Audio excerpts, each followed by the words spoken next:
Alors j'ai un chat qui adore être devant la caméra quand je commence à tourner des vidéos. Alors vous voyez un petit peu là son petit arrière-train, mais je pense qu'elle va vouloir... Ah attention, elle se case, c'est bon? T'es bien installé?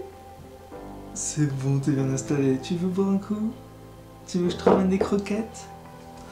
Bref, bon alors dans cette vidéo j'aimerais parler un petit peu des spécialités, parce que concrètement vous êtes extrêmement nombreux en ce moment à me demander est-ce que j'ai plus de chances de réussir mon année avec telle ou telle spécialité parce que j'ai eu tel ou tel classement ou telle note. Alors, on va essayer de revenir sur les fondamentaux parce que je pense que c'est essentiel. Vous n'allez pas choisir la spécialité en fonction de votre classement. Que vous soyez redoublant en PACES, d'accord, ou en PASLAS. Faites surtout pas ça, d'accord. Concrètement, ce que vous devez faire, et ça je le redis, vous devez choisir une filière qui vous correspond. Admettons que vous soyez hyper bien classé, okay, par rapport au premier semestre. Et vous vouliez faire pharma. Okay, vous voulez faire pharma. Mais, comme vous êtes hyper bien classé, vous doutez. Et vous vous dites, tant que je suis très bien classé, je pourrais faire médecine. Parce que tout le monde veut médecine. Mais c'est pas parce que tout le monde veut médecine que vous voulez médecine, d'accord? Vous devez faire absolument une filière qui vous correspond. Donc si vous pensez que pharma c'est fait pour vous, faites pharma, même si vous avez un très bon classement. Alors il faut aussi noter un truc important, c'est que je reçois beaucoup de messages, et surtout des anciens étudiants et d'anciens collègues qui ont fait des filières justement, qui ont fait médecine. Ils étaient très bien classés et à la base ils voulaient faire pharma ou voulaient faire d'autres filières. Ils ont fait finalement médecine et ils ont regretté. Et c'est pour ça qu'en fait, ils ont soit redoublé, soit ils ont demandé en fait, de faire une passerelle pour aller dans une autre filière.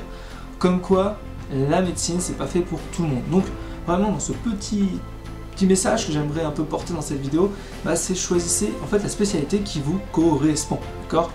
N'écoutez pas les autres étudiants, n'écoutez pas les bruits. Okay, faites en sorte que ce soit votre propre parcours. Vous devez le dessiner en fait, votre parcours. Donc, si vous pensez que médecine c'est fait pour vous, allez-y là-dedans. Si vous pensez que sage-femme c'est fait pour vous, allez-y là-dedans. Kiné c'est fait pour vous, allez-y là-dedans. Enfin pareil. Et j'ai oublié dentaire. Voilà. Donc faites surtout attention à ça. N'hésitez pas encore à me dire justement classement, notes. Moi j'essaierai toujours de vous aider sur cette partie-là. Et puis faire en sorte que vous puissiez être un peu plus orienté par rapport à vos choix. Et si vous avez le moindre doute, je le rappelle, si vous avez le moindre doute, n'hésitez pas à prendre rendez-vous avec moi. Je vous mets le formulaire juste là. Concrètement, c'est très simple, c'est un échange gratuit, c'est gratuit. Je le redis, c'est gratuit, c'est 30 minutes.